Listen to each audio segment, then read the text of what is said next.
Hello, everyone. How are you? Hope you're having an incredible day, and may peace be upon you.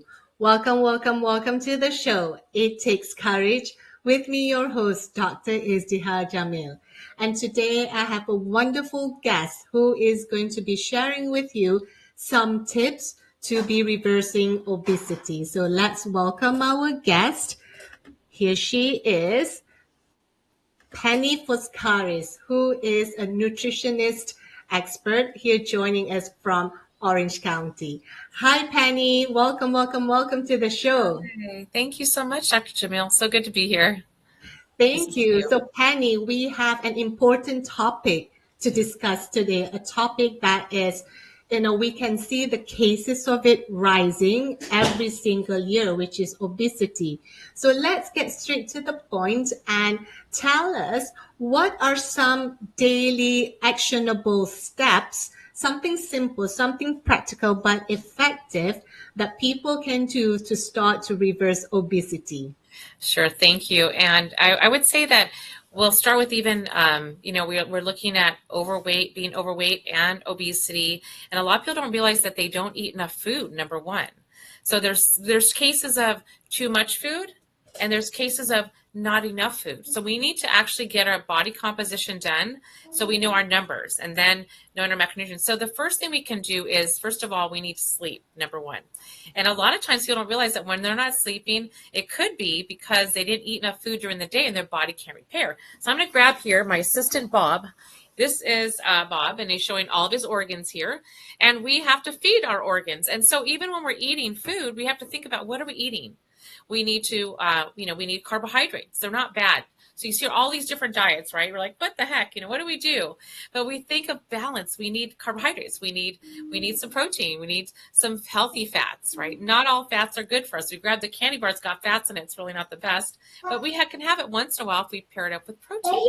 So, but we look at eating food like fresh fruits and vegetables and filling our plate with a lot of those along with the protein and the fats and when we limit ourselves, like I have a lot of people come in the office and they're like wanting to, they think they got to cut everything out and then they're not happy. And they're like, no, I go, you get to tell me what you like and let's modify that.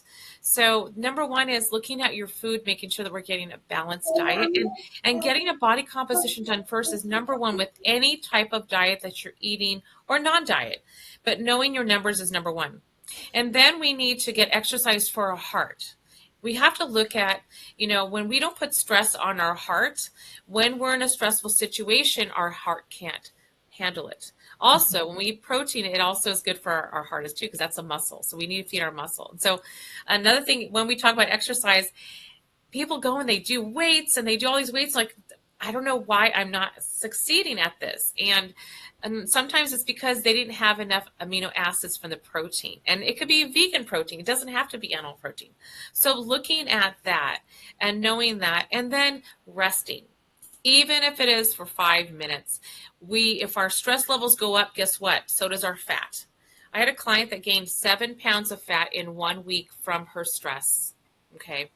I had another lady who was starving herself to the point where she was barely eating. She had got up to 310 pounds. And by eating more food, and we did some light therapy as well too, she lost 120 pounds of weight and 98 pounds of pure fat in 9 months. Okay. And she feels great. So we are reversing, right? We're helping. We have to look at things to help people reverse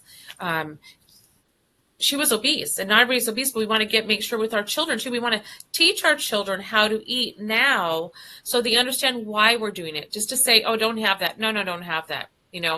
It's the reason why, hey, by the way, our pancreas has to work really hard. We have sugar, babe. Why don't we put some protein with it so we can actually stabilize blood sugar? And you go, okay, and how do you feel? Pretty good. Have the one cookie, not 2 or 10, so keeping that.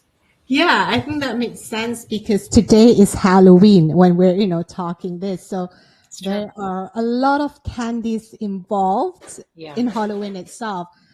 Either from school, the kids got back from school and they have a bag of candy. We're probably going to get some candies later at the ice rink when my son goes for hockey.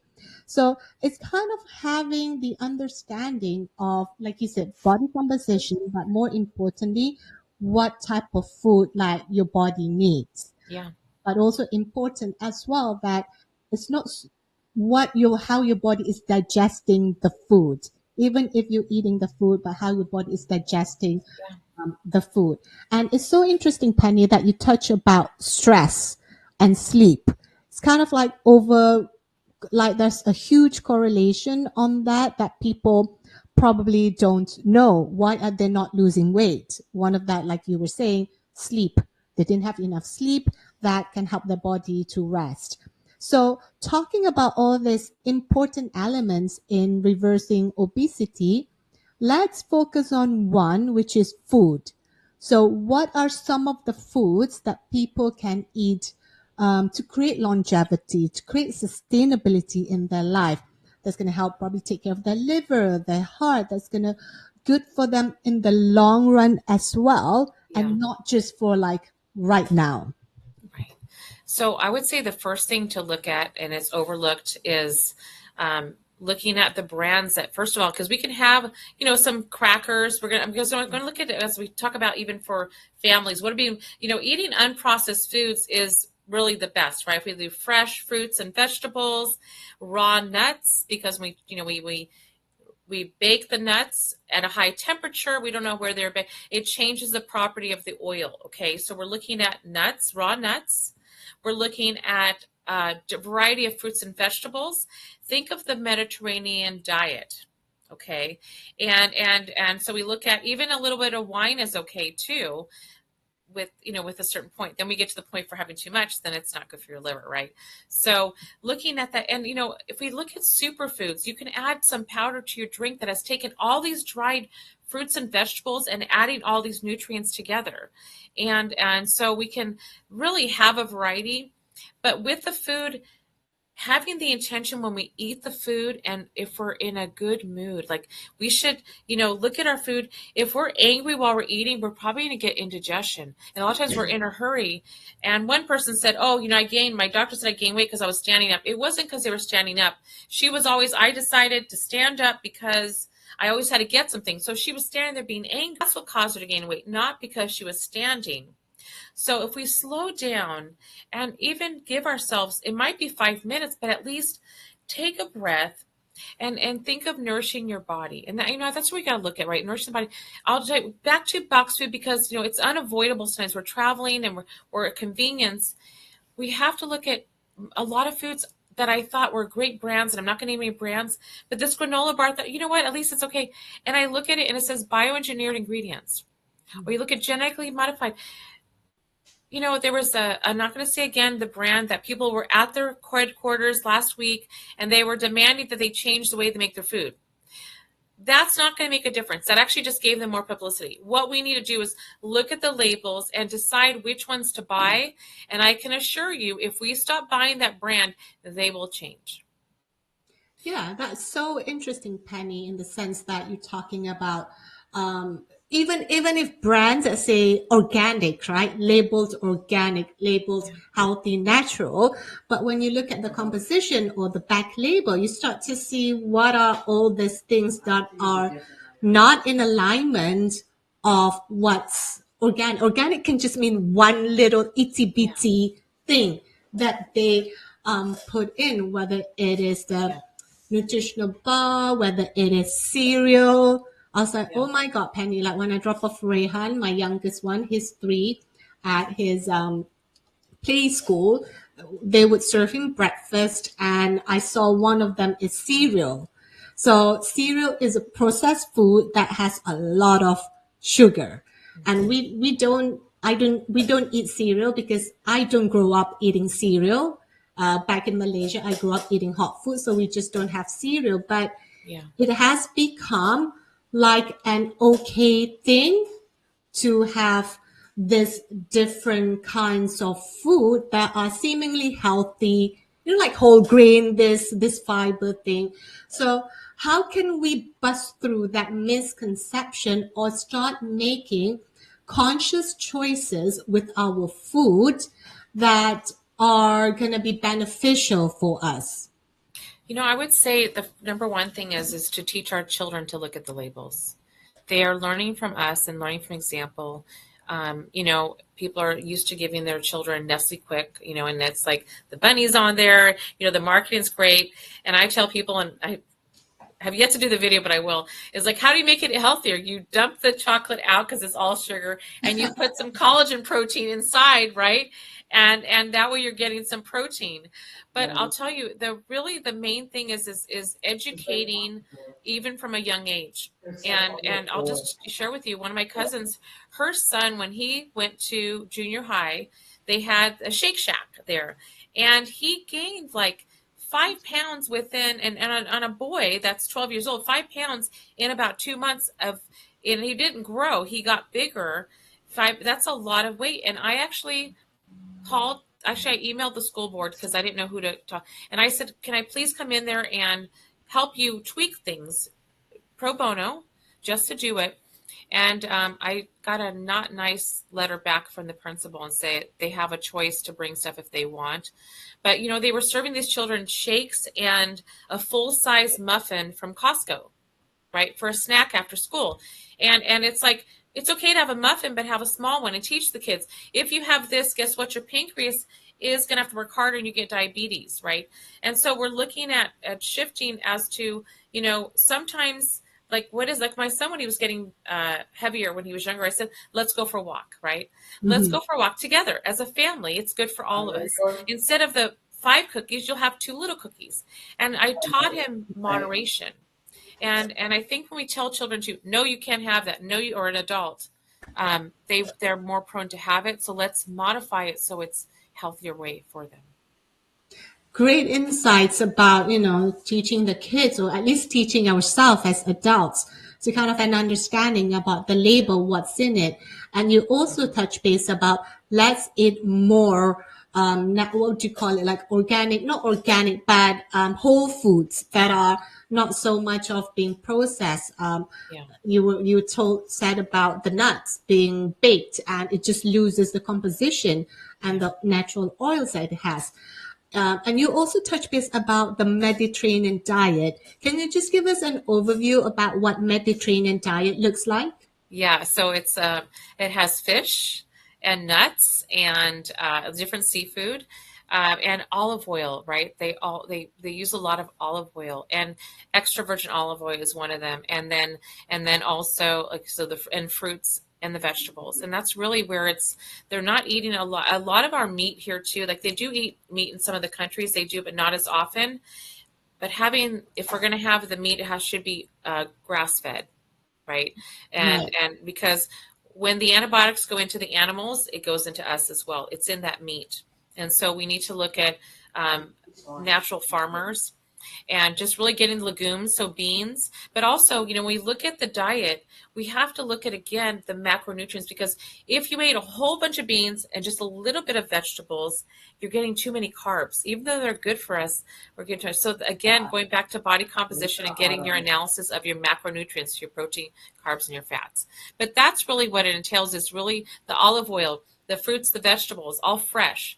And then, even with the and the nuts, and then really they sleep. Part of their lifestyle, we have to talk about diet, is lifestyle, which is sleep too.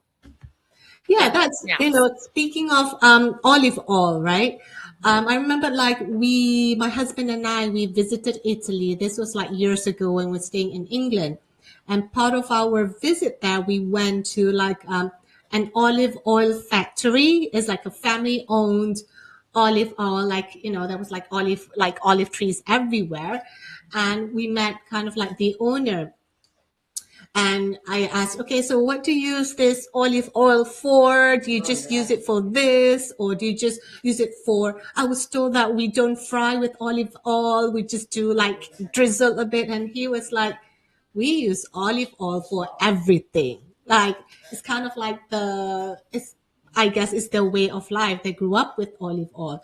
So I'm glad that you're kind of like sharing us a vision of the Mediterranean diet that consists of seafood and fish and beans and nuts and vegetables, and fruit. So it's kind of like a variety of things. I mean, I'm assuming you don't have to eat all of that at the same time, but at the very least, spread it out throughout the day. To Because I personally couldn't eat like all 7 different types of food at one No, but I time. think that what we need to look at is macronutrients. So for like our carbohydrates, protein, and vegetables and healthy fats together, it really does balance the thing is if we have carbs on their own, especially if it's sugar, right? Then it can be actually shown it's more addictive than cocaine, and so that people crave it more and they wonder why they can't stop.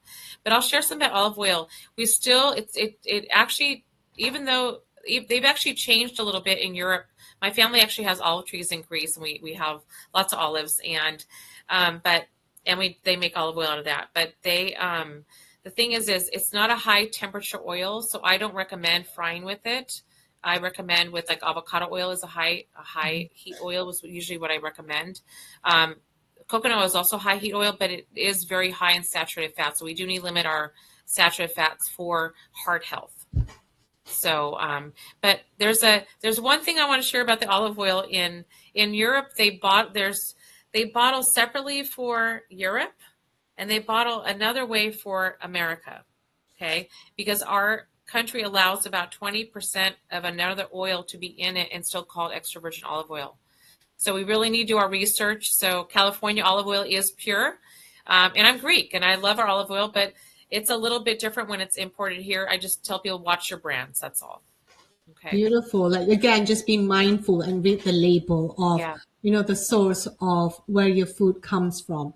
Yeah. Okay, Penny, let's kind of like wind down to what are the biggest mistakes that people make as they are or taking the step towards their health and wellness, and on the path of either reversing obesity or trying to get back on the health and wellness path.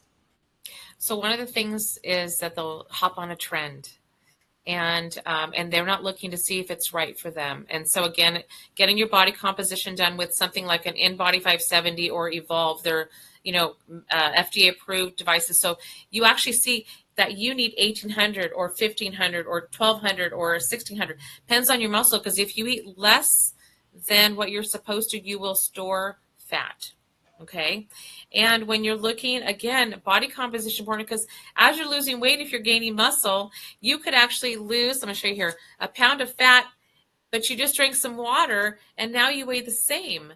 And so we can see beyond our body on the outside and see what's happening, and looking at, really achieving our goals instead of just, giving up. So people will do these fad diets and they lose weight really fast and then they gain it back. They lose weight.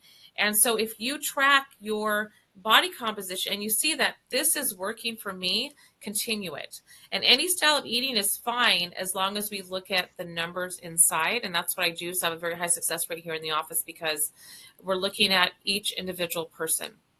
Okay. And really, I'll tell you, I have, my clients have food scales. Look at your measuring cups. So important. Because we're looking at, again, the vegetables. Like if you ate 10 cups of broccoli, wouldn't make a difference. If you ate 10 cups of rice, guess what? Your pancreas people say, oh, I'm going to gain weight. Well, that's part of it, but your pancreas has to work super hard to produce more insulin. And that's how we start getting diabetes, because our pancreas starts slowing down, and it's slowing down and slowing down. Type 1 is different. That's an autoimmune, that's different, stops working completely when someone's a teenager or a young adult. It's totally different. Yeah, I think that makes sense. So before we wind down the interview, so quickly share, Penny, on where you are now. I mean, what made you where you are now as a nutritionist? Kind of what started you on this path and where you are now, and in terms of, serving your clients in Orange County. So about 15 years ago, I was very sick. I went to so many different doctors. I had pain in my abdomen, agonizing pain actually all day long in my stomach. And I was dizzy sometimes. I couldn't drive my kids to school. I couldn't figure out why I would walk in across the room and I couldn't even stand. I had to sit down or I'd have to pull over. I stopped driving the freeway with my children. And I had really bad indigestion. And we did all kinds of scans and spent so much money trying to figure it out. And so I'll just share with you, one day I sat on my bathroom floor with sweat pouring on my body in agonizing pain. And I asked God to help me be normal again. And I promised him I would help as many people as I can, which I get to do daily. And 2 days after that, I was directed to a place. A friend of mine who's a registered nurse said, go to this place in Redlands. They do food sensitivity testing. Maybe they can help you with your food sensitivities. That's all I was the hope for. And when they tested me, my top 3 foods were black tea, bananas, and strawberries. And I was putting strawberries in my protein shake every day to be healthy. But if you overconsume a food, you can become sensitive. When I cut out the strawberries, I had no more intestinal pain. When I cut out the bananas, I didn't get dizzy anymore. And I went back to coffee instead of black tea. And I had no more indigestion. I got my life back. So through the years, I was like, what am I going to do? So I decided to go to school, become a nutritionist. I also became a health coach and a life coach. So I could put a whole program together because one part, I had started working out when I was 16. And again, through the years, I would see people doing great, right? And I'm like, you're progressing. Nope, it's not working. And so the 2 machines I first invested in when I first opened my first office in Newport 8 years ago was a body composition analysis and the food sensitivity scanner, because those were so important. And so getting rid of indigestion so you can digest your food is important. And then also with knowing your numbers so you're not struggling. And that way, no matter what style of eating, it takes the guesswork away. And so that's kind of where my direction was. I wanted people to have a place where we could figure things out. And then I have a great network around me as to, I'd send them to the doctor where they need to go, or to the chiropractor, or to another area. So we have a complete system here. Wonderful. Who would have thought, right? Strawberries, banana, and, black tea. That was, kind of like, which are good foods that, if you think about it, which are good foods, but who would have thought those are the things that kind of like triggered your episode health challenges. So thank you so much for your wisdom, Penny. Thank you so much for sharing us about the daily actionable steps that people can do to start reversing obesity and, get their health back on track. So let's wrap up with this. Health and wellness is fill in the blanks, Penny. Health and wellness is, oh my gosh, it's just as important as your wealth, because without your health, you have no wealth. I mean, you're actually going to spend all of your wealth trying to get healthy again. So it's very important to look at your health and wellness. And that way, even if you live a long time, if you're not healthy, what's the point if you're sitting in bed and can't move? Absolutely. So like health and wellness is your entire living essence, because if you don't have the health, there's not much else to life, because that's like the pillars of everything that you do. So thank you so much, Penny, for sharing that with us. And what's the best way for people to connect with you, Penny? Yeah, you can find us on Instagram or Facebook at Foskaris Wellness. And also we have a YouTube channel as well under Foskaris Wellness. And then I think you put the QR code up there. They can also click on that too as well. So we're in Anaheim Hills, California. So thank you so much. Thank you, Penny, and everybody. So really, really great tips from Penny. Make sure that you know what you are eating in terms of your body composition. Make sure that you understand the labels or the food that you put into your body, and have a good sleep. That is like mostly underrated. So thank you for joining us, and thank you, Penny, for sharing your wisdom and tips. Until the next episode, this is your host, Dr. Izdihar Jamil. Remember, be brave and be open to endless possibilities. See you in the next episode. Take care. May peace be upon you. Let's say bye, Penny. Bye, everyone.